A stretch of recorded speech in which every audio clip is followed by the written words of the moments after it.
उपदेश। क्रोध करने वाला खुद भी जलता है और दूसरों को भी जलाता है। बुद्ध अपने शिष्यों को दे रहे थे उपदेश, तभी एक व्यक्ति को बुद्ध की बातें अच्छी नहीं लगीं। वह उठा और बुद्ध का अपमान कर दिया।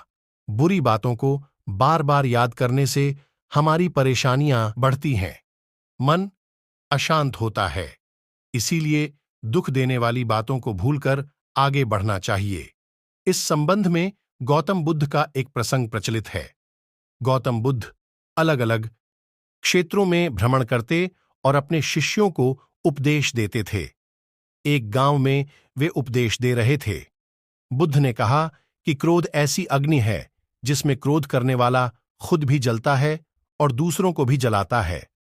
बुद्ध के प्रवचन सुनने के लिए बड़ी संख्या में लोग वहां बैठे थे। उन लोगों में बहुत गुस्से वाला एक व्यक्ति भी बैठा हुआ था। उसे ये बातें पसंद नहीं आई। वह अचानक उठा और बोलने लगा कि बुद्ध, तुम पाखंडी हो। बड़ी बड़ी बातें करना ही तुम्हारा काम है। तुम लोगों को भ्रमित कर रहे हो। तुम्हारी ये बातें आज कोई मायने नहीं रखती हैं। व्यक्ति लगातार बुद्ध को अपमानजनक बातें सुना रहा था।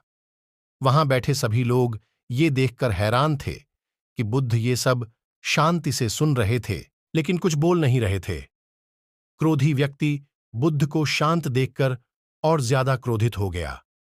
वह बुद्ध के पास गया और उनके मुंह पर थूककर वहां से चला गया। घर पहुंचकर क्रोधी व्यक्ति का मन शांत हुआ तो उसे अपने किए पर बहुत पछतावा हुआ। वह बुद्ध से क्षमा मांगने पहुंचा, लेकिन उस गांव से बुद्ध पड़ोस के गांव के लिए निकल चुके थे। वह व्यक्ति बुद्ध को खोजते हुए दूसरे गांव में पहुंच गया। वहां व्यक्ति को जैसे ही बुद्ध दिखाई दिए, वह उनके चरणों में गिर गया और क्षमा मांगने लगा। बुद्ध ने उस व्यक्ति से पूछा, तुम कौन हो और क्षमा क्यों मांग रहे हो? उस व्यक्ति ने कहा, क्या आप भूल गए? मैंने कल आपके साथ बुरा व्यवहार किया था, आपका अपमान किया था। बुद्ध ने कहा, बीता हुआ कल मैं वहीं छोड़ आया हूं और तुम अभी भी वहीं रुके हुए हो। तुम्हें गलती पर पछतावा है, तुमने पश्चाताप कर लिया, अब तुम निष्पाप हो गए हो। बुरी बातें याद करते रहने से हमारा आज बर्बाद हो जाता है। इस आदत की वजह से भविष्य भी बिगड़ सकता है। इसीलिए बीते हुए कल की बातों को भूलकर आगे बढ़ना चाहिए।